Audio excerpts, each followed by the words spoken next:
Hey everyone, today I wanted to go on Matthew Perry's reaction.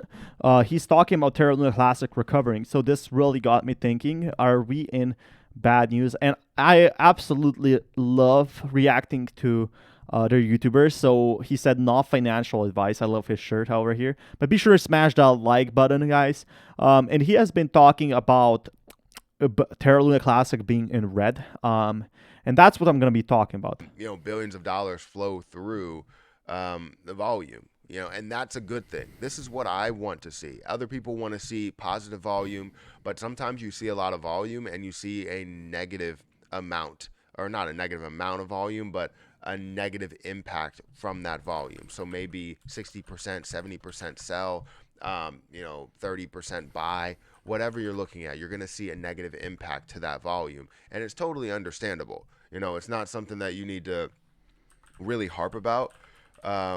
It's actually going to benefit us in the end when it comes to this 1.2%. And this is why I want to see it. Because if you think about it, 1.2% at some of these higher volumes, let's say $3 million or $3 billion in volume, we can burn off quite a bit of dollars. But depending. So with a lot of volume, we could be burning huge amounts of Terra Luna Classic. Now, another thing he has tweeted is the name of the exchanges supporting the Luna Classic burn tax. Binance, KuCoin, Gate.io, MXC Global, Coinin, and Huobi Global. And this is the big news. Like, we could be seeing huge, and I mean huge, burns and huge actual huge exchanges coming in, like after the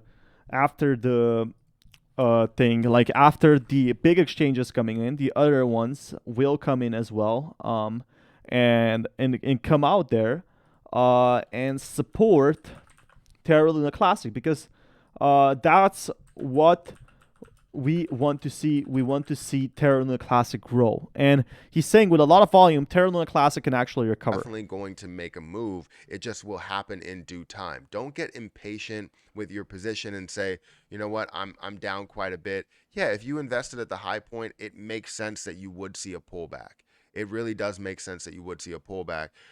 It doesn't mean that your investment is over and that you need to sell everything and that now you're just going to take a loss or whatever. Now, if you did see it pull back a little bit, you sold it and it got all the way down to 42 and you bought back in, that's a plus, really, because you avoided all of that loss in between. Wherever you ended up selling at, you avoided the loss in between.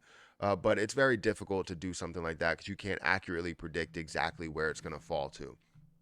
It looked like it was going to hold around 0.0005, 5 to 4. So 50 to 5.4 is where it looked like it was holding. It was really consolidating, and then all of a sudden everything. So yeah, one of the big whales actually took a huge hit on Terra Luna Classic, but here's why I'm not afraid. Terra Luna Classic could be seeing a much more in the near future. It could be seeing much more improvement as well. Who knows? Terra Luna Classic could be seeing so many burns just because of that. So Matthew Perry has made a great point overall here. I think what he provides is lots and lots of gold. And the thing is, he has actually multiple channels, which is pretty awesome. But setting aside from that, I think Matthew Perry pointed out it completely. If it has 2.6 billion volume, think of how many billions this could burn every single day, right? And when you burn billions and billions, Terra Luna Classic could recover from the bad news, from the dumps it had, from the big whales. And that's okay if the big whales dump. I'm not afraid, because if a token, doesn't like Terra Luna Classic, if it doesn't do good, it's either bear market or the whale sold.